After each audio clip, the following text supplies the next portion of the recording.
नमस्कार। आज ना हम उन किरदारों की बात करने वाले हैं जो कहानी में मेन रोल में तो नहीं होते, पर जिनके बिना कहानी अधूरी रह जाती है। मतलब वो जो खुद स्पॉटलाइट में नहीं आते, पर स्पॉटलाइट को बिखरने से बचाते हैं। चलिए इस अनसुने नायक की दुनिया को थोड़ा और करीब से समझते हैं। ये सवाल तो मन में आता ही होगा, है ना? सोचिए, जब भी हम कोई कमाल का परफॉर्मेंस देखते हैं तो हमारी सारी नज़रें, सारा ध्यान मेन आर्टिस्ट पर होता है।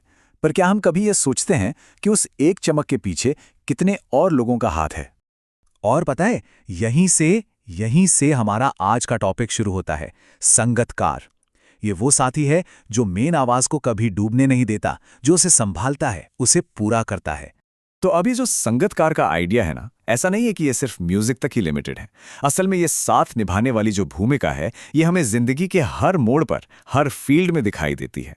आप सोचिए, चाहे वो म्यूजिक हो, डांस हो, फिल्में हो या नाटक, अरे यहाँ तक कि हमारे समाज और इतिहास में भी ऐसे अनगिनत नायक हुए हैं जिन्होंने मेन किरदारों की कामयाबी में एक बहुत बड़ा रोल प्ले किया, भले ही उनका नाम कभी हेडलाइंस में नहीं आया।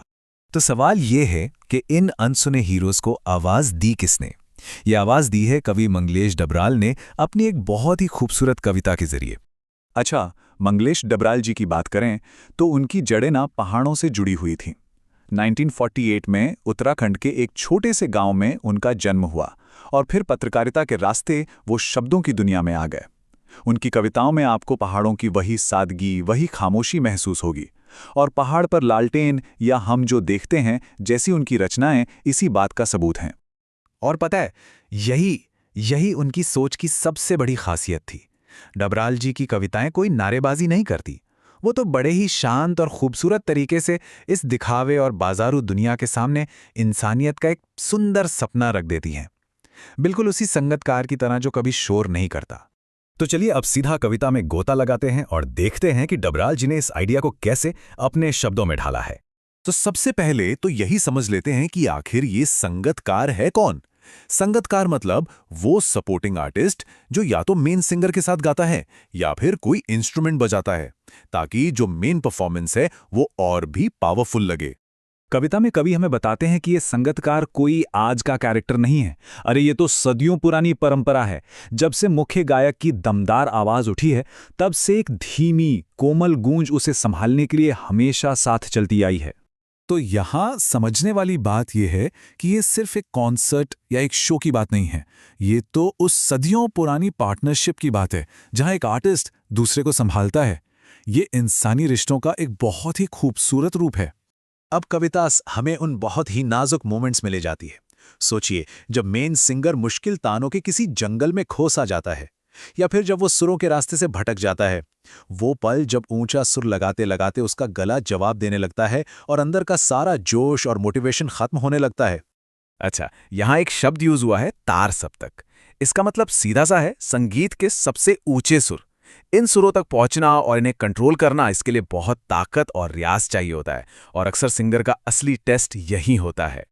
और ठीक इसी मुश्किल मोमेंट में जब मेन सिंगर अकेला और कमज़ोर महसूस कर रहा होता है, तभी कहीं से एक आवाज़, संगतकार की आवाज़, एक सहारे की तरह आती है, उसे हिम्मत देती है। वो क्या करता है? वो अपनी आवाज़ से उस पूरे बिखरे हुए परफॉर्मेंस को जैसे समेट लेता है। वो मेन सिंगर को याद दिलाता है कि वो अकेला नहीं है, और ये भी कि जो राग बिखर गया है उसे फिर से शुरू से गाया जा सकता है। ये एक उम्मीद की आवाज होती है। लेकिन रुकिए, संगतकार का ये जो सपोर्ट है ना, ये सिर्फ कोई टेक्निकल हेल्प नहीं है। कवि हमें इसे एक बिल्कुल ही अलग नजर से देखने को कहते हैं, और यहीं पर ये कविता अपने सबसे गहरे पॉइंट पर पहुंचती है। अब देखिए, अक्सर क्या होता है, लोग सोच सकते हैं कि अरे, संगतकार अपनी आवाज इसलिए धीमी रखता है क्योंकि शायद उसमें उतनी काबिलियत नहीं है। पर कवि इस पूरी सोच को ही पलट देते हैं। वो कहते हैं कि उसकी कमी नहीं, बल्कि ये उसकी महानता है, उसकी इंसानियत है। और ये जो लाइन है ना, ये इस कविता का दिल है, इसकी आत्मा है। वो जो अपनी आवाज को जानबूझकर मेन आवाज से ऊपर नहीं ले जाता, वो उसकी हार या उसकी नाकामी नहीं है, बल्कि उसकी इंसानियत है। ये एक तरह का त्याग है, सम्मान है, और किसी और की कला को खुद से आगे रखने का एक खूबसूरत जज्बा है। तो चलिए अब इस खूबसूरत से आइडिया को स्टेज से उतारकर अपनी आप की जिंदगी में देखते हैं। क्योंकि सच तो यह है कि ये संगतकार सिर्फ म्यूजिक की दुनिया में नहीं होते, ये हर उस इंसान की कहानी है जो किसी और की सफलता के लिए खामोशी से अपना योगदान देता है, बिना किसी क्रेडिट की उम्मीद के। एक छोटा सा एग्जाम्पल लेते हैं, एक फिल्म का। हमें पर्दे पर कौन दिखता है? एक्टर्स। पर उस एक सफलता के पीछे गीत लिखने वाले, डायलॉग लिखने वाले, कैमरामैन, एडिटर और न जाने कितने ही लोगों की मेहनत छिपी होती है।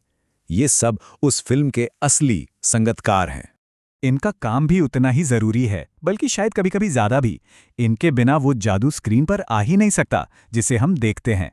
तो भले ही नाम किसी एक का हो, पर कामयाबी हमेशा टीम की होती है। तो आज की हमारी ये बातचीत ना इसी एक सवाल पर आकर खत्म होती है कि जरा एक पल रुककर सोचा जाए कि हर किसी की जिंदगी की कहानी में वो कौन है जो चुपचाप किसी की आवाज में अपनी आवाज मिला रहा है, उसे संभाल रहा है और उसे याद दिला रहा है कि वो अकेला नहीं है।